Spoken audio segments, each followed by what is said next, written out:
বিয়ের সিজন তো পড়েই গেল। আজ আষাঢ় মাসের বাংলা 2 তারিখ। আজকে আমার ব্যাক টু ব্যাক দুটো কাজ রয়েছে। একটি ছিল স্বাদের লুক আর একটি হবে বিয়ের লুক। নমস্কার, আমি freelancer makeup artist Suchitra from Dhupguri. আপনাদের সকলকে আমার আজকের ভিডিওতে অনেক অনেক স্বাগত জানাই। আশা করছি আপনারা সকলে ভীষণ ভালো আছেন এবং আমিও ভালো রয়েছি।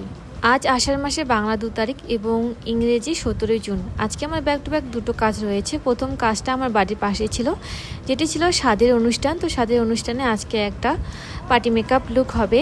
তো আমাকে আজকে এখানে সকালের দিকে আসতে বলেছিল 12টার দিকে। তো আমি 11টা 40 মিনিটে চলে আসি। আজকে সাজানোর সময় কোনো রকম ভিডিও ক্লিপ নেওয়া হয়নি, তো একদম রেডি করে আমি তোমাদের সাথে তুলে ধরলাম আজকের লুকটি। তো কেমন লাগছে আজকে আমার ক্লায়েন্টকে তা অবশ্যই কমেন্ট করে জানাও। যদি তোমাদের আমার কাজ ভালো লাগে তাহলে অবশ্যই আমার সাথে যোগাযোগ করতে পারো। Contact number 9832885781। আমার ক্লায়েন্ট সম্পর্কে কাকিমা হয়, কাকিমার তো ভীষণ পছন্দ হয়েছে। তো তোমাদের কেমন লেগেছে তা অবশ্যই কমেন্ট করে জানাও। দেখা হচ্ছে খুব শীঘ্রই আমার নেক্সট ক্লায়েন্টের ভিডিও নিয়ে। ততক্ষণ তোমরা সকলে ভালো থেকো এবং সুস্থ থেকো। টাটা।